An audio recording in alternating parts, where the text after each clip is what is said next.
की शुरुआत होती है लीसा नाम की एक लड़की को दिखाने से, जो एक सुनसान रास्ते पर कहीं जा रही थी कि तभी अचानक दो गुंडे जिन्होंने अपने चेहरे ढके हुए थे वो लीसा को पकड़ लेते हैं और उसे अगवा करके जबरदस्ती वैन में डालकर अपने साथ ले जाते हैं। फिर बेहोश करने के बाद उसे एक जेल में ले आए थे जहाँ के सेल्स बहुत छोटे छोटे थे और अब जब लीसा को होश आई तो वो खुद को जंजीर से बंधा हुआ पाती है। जंजीर के जरिए उसके गले में लोहे का कॉलर पट्टा बांधा हुआ था, यानी कि उसे यहाँ बिल्कुल एक डॉग कुत्ते की तरह बांधा हुआ था। जब भी इस फिल्म का नाम लाइक डॉग्स है क्योंकि कुछ डॉक्टर्स यहाँ पर एक्सपेरिमेंट तजुर्बा कर रहे थे। वो इंसानों को डॉग्स की तरह बांधकर उनका बर्ताव चेक कर रहे थे और यहाँ उन लोगों के साथ भी बिल्कुल वैसे ही सलूक किया जाएगा जैसे कुत्तों के साथ होता है। अब यहाँ लीसा खुद को पाकर काफी घबरा गई, उसे कुछ समझ नहीं आती कि क्या करो। वो जोरों से चिल्लाने लगी और उसके सुनने वाला यहाँ कोई नहीं था। वो जब थोड़ा सा बाहर आई तो उसकी नजर वहाँ लगी खिड़की पर गई जहाँ एक आदमी खड़ा हुआ था। वो वैसे तो यहाँ का जेलर था, उसने लीसा पर नजर रखी हुई थी, पर वो भी उसकी चीख सुनकर अंदर नहीं आता। उसे देखकर लीसा घबरा गई और जल्दी से वापस अंदर आ गई। रो धोकर वहीं लेट जाती है। अब कुछ ही देर में यहाँ एक और आदमी आया जो उसके लिए खाना लाया था, पर हमने देखा कि ये खाना भी इंसानों के खाने का नहीं बल्कि डॉग फूड था जो खाना कुत्ते खाते हैं। लीसा उस आदमी से भी बात करने की कोशिश करने लगी। वो उससे मदद मांगती है पर वो उसे हाथ से इशारा करता है कि चुप, बिल्कुल चुप, कोई बात मत करो क्योंकि डॉग्स नहीं बोलते। लीसा कहती है अच्छा मुझे वॉशरूम जाना है, प्लीज ले चलिए ना। जिस पर वो आदमी इशारा करके कहता है कि इस सेल में ही तुम्हारा बाथरूम हमने बनाया हुआ है, थोड़ी सी जमीन खोदी हुई है वहाँ कर लो, उसके अलावा तुम यहाँ से कहीं नहीं जा सकती। ये कहकर वो यहाँ से चला गया और लीसा बगैर कुछ खाए ही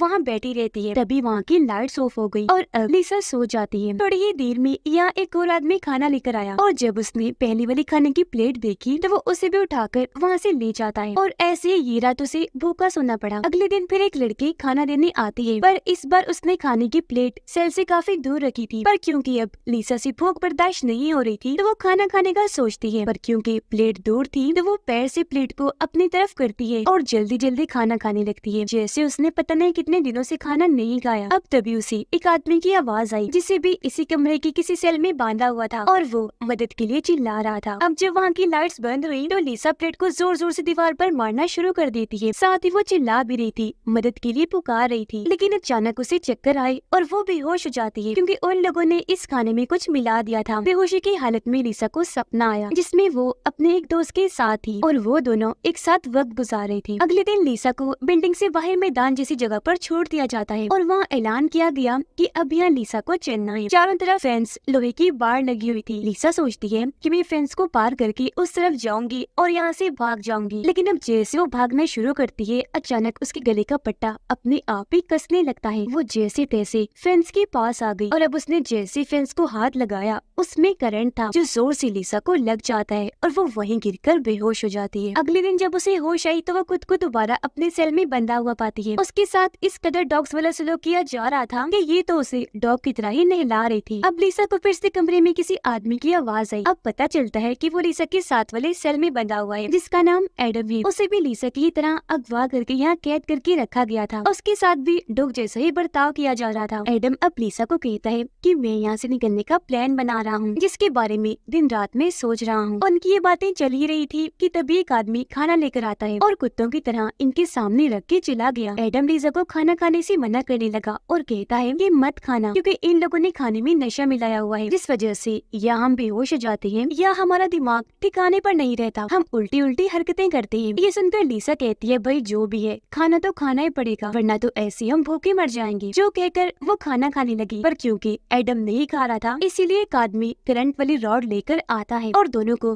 करंट के झटके लगाने लगा जिससे वो बेहोश हो जाती है। पर जब इन्हें होश आती है तो वो देखते हैं कि अब हमें थोड़ा करीब बांध दिया है। ये दोनों आपस में बात करने लगे और एक दूसरे को अपने और फैमिलीज के बारे में बताने लगती है जिससे इनका मन थोड़ा हल्का होता है। थोड़ी ही देर में एक आदमी यहाँ खाना लेकर आया जिसे लीसा खाने लगती है और एडम को भी कहती है कि खा लो कुछ नहीं होगा, मुझे कुछ हुआ मैं भी तो तुम्हारे सामने ही हूँ ना। जिस पर लीसा की बात मानकर वो भी खाने लगता है। अब जाहिर है इन्हें फिर से नशा होने लगा और ये एक बार फिर बेहोश हो जाती है। अब की बार भी लीसा सपने में अपने एक दूसरे दोस्त को देखती है जिसकी भी वो बहुत करीब थी। अब ये सपना देखकर फिर से उसकी आँख खुल जाती है और अब ये देखती है कि हम पहले से भी ज्यादा करीब बने हुए हैं जहाँ अभी काफी पास आकर बातें करने लगे। एडम कहता है कि हमें कैसे भी करके यहाँ से भागना होगा वरना ये लोग तो हमें डॉग ही बना देंगे। ये सुनकर लीसा जवाब देने उसके काफी पास आ गई। कहती है कि जब तक ये पट्टे हमारे गले में बंधे हैं हम यहाँ से नहीं भाग सकते। अब उनको इतनी पास जेलर देख लेता है, कहने लगा कि तुम दोनों दूर रहो तो एक दूसरे से जरा भी टच ना हो, यानी तुम्हारे जिस्म एक दूसरे से जरा भी न लगे। जो सुनकर एडम तो डर की वजह से पीछे हट जाता है, पर लीसा उसे कहती है कि तुम चुप रहो, मैं तुमसे नहीं डरती। ये सुनकर जेरर को लीसा पर गुस्सा आया और वो उसके गले का पट्टा एक्टिवेट कर देता है। पट्टा कसने लगा जिससे उसका गला घुटा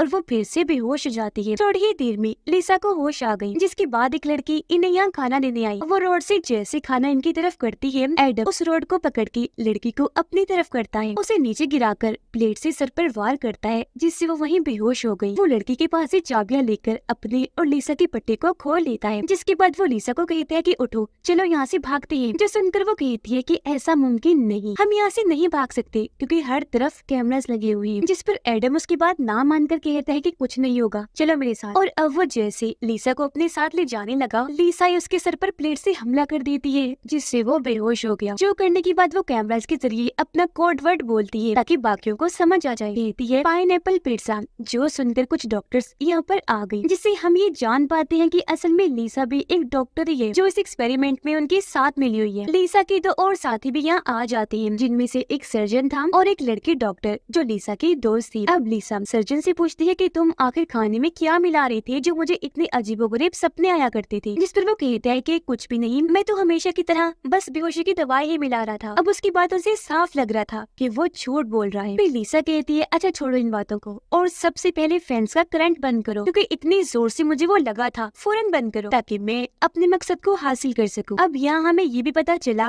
कि एडम के अलावा वहाँ और भी कई सारे लड़कों को लाया गया था, पर वो अपनी मर्जी से इस एक्सपेरिमेंट का हिस्सा बने थे। उन्हें भी अलग अलग छोटे छोटे सेल्स में बंद किया गया था और ऐसे करने के उन्हें पैसे भी मिल रहे थे, सिवाय एडम की, क्योंकि उसे तो सच में अगवा करके यहाँ लाया गया था और सब कुछ उसकी मर्जी के खिलाफ हो रहा था। असल में लीसा ने कुछ वक्त पहले ही एडम को देखा था, जो पहले ही नजर में उसे पसंद आ गया था। इसीलिए उसने प्लान किया कि हम क्योंकि एक्सपेरिमेंट तो कर ही रही हैं, तो मैं और एडम भी इसका हिस्सा बन जाते हैं। मैं दोनों को साथ वाले सेल्स में बंद करवाऊंगी ताकि वहाँ रहकर हम एक दूसरे की मदद करें, जहाँ मेरे साथ साथ एडम को भी मुझसे प्यार हो जाए, जिसके बाद हम यहाँ से भाग जाएं और हमेशा हंसी खुशी रह सके। क्योंकि वो जानती थी कि ये मेरा प्लान ही होगा, लेकिन एडम को सब सच लगेगा। अब तभी सर्जन के पास इनकी बॉस की कॉल आती है, जो ये डॉग वाला एक्सपेरिमेंट चला रही थी। वो कहती है कि जो कैमरा लीसा ने बंद करवाया है उसे फौरन ऑन करवाओ, यानी जहाँ एडम बंधा हुआ है, जिसके लिए लीसा 10 मिनट का टाइम मांगती है, क्योंकि बॉस को सिर्फ ये पता था कि लीसा एडम के लिए ही इस एक्सपेरिमेंट का हिस्सा बनी हुई है। वो ये नहीं जानती थी कि अब लीसा आजाद होकर यहाँ आई हुई है और एडम को यहाँ अगवा करके लाया गया है। बॉस कैमरा में वो सीन देख ही नहीं पाई जब एडम ने यहाँ से भागने की कोशिश की थी, क्योंकि वो लीसा ने बंद जो करवा दिए थे। लीसा ने उस पे हमला किया और सब कुछ बॉस को नहीं पता था, और अब लीसा पेट भरकर खाना खाती है और वापस वही छोटे सेल में जाकर बन जाती है, और अब उसने कैमरा भी ऑन करवा दिया था। अगले दिन जब एडम को होश आई तो वो लीसा को कहता है कि मैंने तो तुम्हें और खुद को आजाद करवा लिया था, फिर हम यहाँ दोबारा कैद कैसे? जिस पर लीसा कहती है कि ऐसे तो कुछ हुआ ही नहीं, हम कभी आजाद हुए ही नहीं थे, शायद तुमने कोई सपना देखा होगा। जिसके बाद इन्हें बिल्डिंग से बाहर ग्राउंड में छोड़ दिया गया और अब ये दोनों एक साथ आगे बढ़ने लगे, जिस बीच इनकी खूब बातें भी हुई। ये लोग जब फेंस के पास आए तो सच में यहाँ से करंट हटा लिया गया था, क्योंकि जब एडम ने फेंस पर हाथ रखा उसे कुछ नहीं हुआ। वो लीसा को कहते हैं कि अगर हम फेंस फलांग कर दूसरी तरफ जाएं तो हो सकता है कि पट्टों के सिग्नल्स वहाँ काम न करे, जिसके बाद हम आजाद हो जाएंगे, यहाँ से भाग सकेंगे। तो इसीलिए ये फेंस पर चढ़ के उस पार जाते हैं, और अब ये जैसे भागने लगे पट्टे एक्टिवेट हो जाते हैं, जो अब कसने लगे, जिससे इनका गला दबने लगता है। अब जैसे तैसे एडम तो आगे बढ़ रहा था, लेकिन लीसा वहाँ गिर जाती है, और क्योंकि एडम उसे अकेला नहीं छोड़ सकता था, इसलिए वही उसकी मदद को रुक जाता है और अब धीरे धीरे करके उसके पास जाने लगा। यानी कि कुछ हद तक लीसा का प्लान काम कर रहा था, एडम उसके करीब होता जा रहा था। अब एडम को सजा देने के लिए सर्जन उसे एक इंजेक्शन लगा देता है, जिससे एडम को अजीब चीजें दिखना शुरू हो गई, जैसे कि सर्जन उसे एक शैतान के रूप में नजर आता है, जिससे वो काफी डर गया,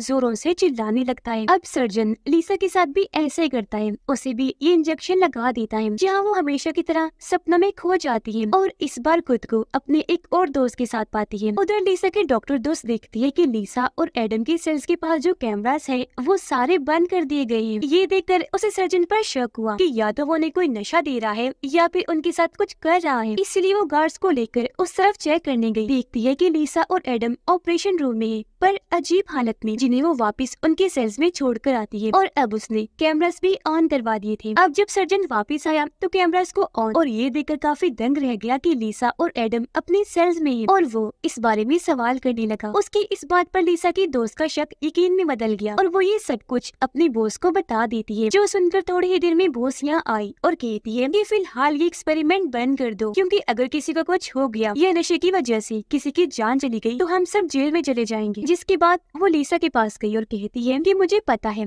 कि खुद को और सबको नशा देने में तुम्हारा ही हाथ है। वो काफी गुस्सा करती है, कहने लगी कि अब तुम्हें ये सब बंद करना पड़ेगा। जो कहकर वो उसे एडम की फाइल मांगती है, जिस पर लीसा हंसते हुए जवाब देती है कि उसकी कोई फाइल नहीं है, बल्कि उसे तो यहाँ अगवा करके लाया गया था मेरे लिए। जो सुनकर डॉक्टर को उस पर काफी गुस्सा आया कि तुम उसकी मर्जी के खिलाफ ये सब कर रही हो, और अब वो लीसा को धमकाते हुए इस एक्सपेरिमेंट को बंद करने का कहती है, वरना वो पुलिस को लीसा की रिपोर्ट कर देगी। ये सुनकर लीसा अपनी बॉस का गला पकड़ लेती है और दबाकर उसे बेहोश करके फ्रीजर रूम में बंद कर देती है। फिर वो कैमरास के जरिए सर्जन और अपने दोस्त को बताती है कि बॉस यहाँ से जा चुकी है। ये कहकर वो उनके पास गई, बताती है कि अब हम अपना ये एक्सपेरिमेंट बंद करने की बजाय इसे जारी रख सकते हैं, क्योंकि बॉस यहाँ से जा चुकी है, जो शायद ये वापस आए। यहाँ उसकी दोस्त बताती है कि एडम भी तुम्हें प्यार करने लगा है, इसलिए जल्द तुम्हारा प्लान कामयाब हो जाएगा। जो सुनकर लीसा खुश हो गई और अब उसकी दोस्त वापस उसे वही बांध देती है जहाँ वो पहले थी। लीसा एडम की होश में आने पर उसे कहते कि हम यहाँ से आज रात भाग जाएंगे। उधर सर्जन को पता था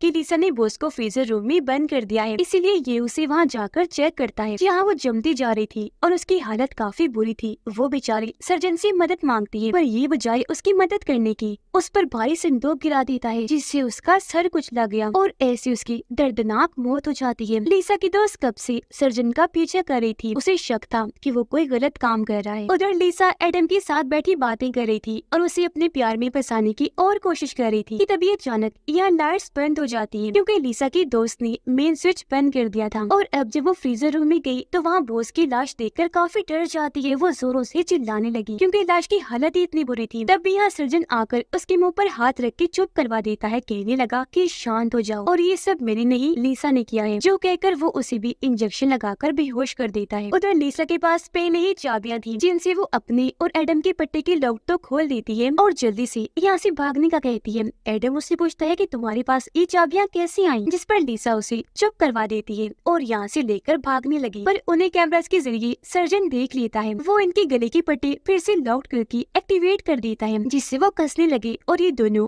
वहीं गिरकर बेहोश हो जाते हैं। जो करने के बाद सर्जन एडम और लीसा की दोस्त को एक दूसरे के आमने सामने बांध देता है। होश में आने पर एडम उससे लीसा के बारे में पूछता है कि वो कहाँ है, जिस पर वो उसे लीसा की और उन लोगों की सारी सच्चाई बता देती है कि हम यहाँ इंसानों पर जानवरों की तरह एक्सपेरिमेंट करते हैं और इसमें लीसा भी हमारे साथ मिली हुई है। वो तुम्हें पसंद करती थी, इसीलिए उसने तुम्हें भी अगवा करके इस एक्सपेरिमेंट का हिस्सा बनवाया ताकि तुम और वो यहाँ साथ रहें और तुम्हें उससे प्यार हो जाए। ये सुनकर एडम हैरत में कहता है कि क्या बोले जा रही हो, तुम्हारा दिमाग तो ठीक है और मुझे इन बातों पर यकीन नहीं। जिस पर अब लीसा की दोस्तों से वो वक्त याद करवाती है जब एडम ने उन दोनों को आजाद कर लिया था, लेकिन लीसा ने उस पर प्लेट से वार करके बेहोश कर दिया था। अब ये सुनकर एडम को यकीन हो गया और अब से वो लीसा से नफरत करने लगता है। कैमरा के जरिए सब कुछ लीसा देख रही थी। वो घबरा गई क्योंकि कुछ कर नहीं सकती थी। वजह ये थी कि उसे भी सर्जन ने अलग ही बांधा हुआ था। लीसा उसे कहती है कि मुझे अभी के अभी एडम से मिलना है, पर वहाँ ले जाने से पहले सर्जन उसे एक ऐसे कमरे में लेकर गया जहाँ अलग अलग सेल्स में बहुत सारे लड़कों को बांधा गया था, जो सारे के सारे लीसा के ही दोस्त थे। तो अब यहाँ हमें पता चला कि असल में लीसा एक साइको पागल लड़की है, जो लड़कों को अलग अलग नाम बदल बदल कर अपने प्यार के जाल में फंसाया करती थी। और अब उसे एडम पसंद आ गया था, जिसको भी बाकी लड़कों के साथ उसने यहाँ लाकर कैद कर दिया एक्सपेरिमेंट का हिस्सा बनाने के लिए, क्योंकि वो साइको है तो कुछ भी सोच सकती है। डॉग्स वाला एक्सपेरिमेंट उसका ही प्लान था, क्योंकि उसका मानना था कि इंसानों और जानवरों में कोई फर्क नहीं है। उसने अपने दोस्तों इन लड़कों को इसलिए चुना क्योंकि बाकियों को अगवा करना, अपने जाल में फंसाना उसके लिए मुश्किल था। और करी बात कि वो एडम के साथ पूरी जिंदगी के लिए रहना चाहती थी, ऐसा कुछ होने वाला नहीं था, क्योंकि वो अपने दिमागी तवाज़ुन की वजह से एक लड़के के साथ नहीं रह सकती। सकती थी। अब यह सर्जन उसे कहता है कि लीसा, ये सब मैंने तुम्हारे लिए ही किया। हाँ, तुम्हारे लिए, क्योंकि मैं भी तुम्हें बहुत चाहता हूँ। वो उसे यहाँ शादी के लिए पूछता है कि हम एक हो जाते हैं क्योंकि हमारी जोड़ी परफेक्ट है, हम एक दूसरे के लिए ही बने हैं। तुम भी साइको हो और मैं भी। पर क्योंकि लीसा ने उसे हमेशा अपना दोस्त ही समझा तो वो इसके लिए मना कर देती है। जिसके बाद सर्जन उसे फ्रीजर रूम में लेकर जाता है जहाँ पर बॉस की लाश थी, क्योंकि वो उसे बताना चाहता था कि देखो, तुम्हारे प्यार में मैंने एक खून भी कर दिया है। जो बताने के बाद वो उसे एडम और लीसा की दोस्त के कमरे में लेकर जाता है और उसके हाथ में एक टैब दे देता है जिस पर एडम और उसकी दोस्त के नाम के बटन थे। वो कहते हैं कि तुम इन दोनों में से किसी एक को ही बचा सकती हो। अब यहाँ लीसा सोचती है कि क्या करूं, क्योंकि अब एडम को सारी सच्चाई पता चल गई थी तो अब वो लीसा से नफरत करता था। फिर वो सोचती है कि ये सारी बातें तो मेरे दोस्त ने ही उसे बताई, इसीलिए वो अपने दोस्त वाला बटन दबा देती है उसे मारने के लिए। पर इससे उसकी दोस्त को कुछ नहीं होता, बल्कि एडम के गले का पट्टा एक्टिवेट हो गया और वहाँ लाल लाइट चलने लगी क्योंकि पट्टा कसता जा रहा था। वजह ये थी कि सर्जन ने बटन बदल दिए थे। ये देखकर लीसा सर्जन को ऐसे करने से मना करती है और ये भी कहती है कि तुम जो चाहे वो मेरे साथ कर सकती हो। जिस पर यहाँ सर्जन उसे सच बताता है कि मैं जो तुम्हारे साथ करना चाहता हूँ वो कई बार कर चुका हूँ। वो यहाँ राज खोलता है कि बेहोश होकर तुम्हें जो सपने आया करते थे वो सपने नहीं सच थे और वहाँ हकीकत में मैं होता था। तुम्हारे साथ सपनों में जो कुछ भी हुआ करता था वो सब मैं किया करता था बेहोशी की हालत में तुम्हारा फायदा उठाने के लिए। और अब सर्जन एडम स्मिथ यहाँ के बाकी सभी लोगों के पट्टे एक्टिवेट कर देता है जिससे तड़प तड़प के उन सबकी मौत हो जाती है, क्योंकि सर्जन चाहता था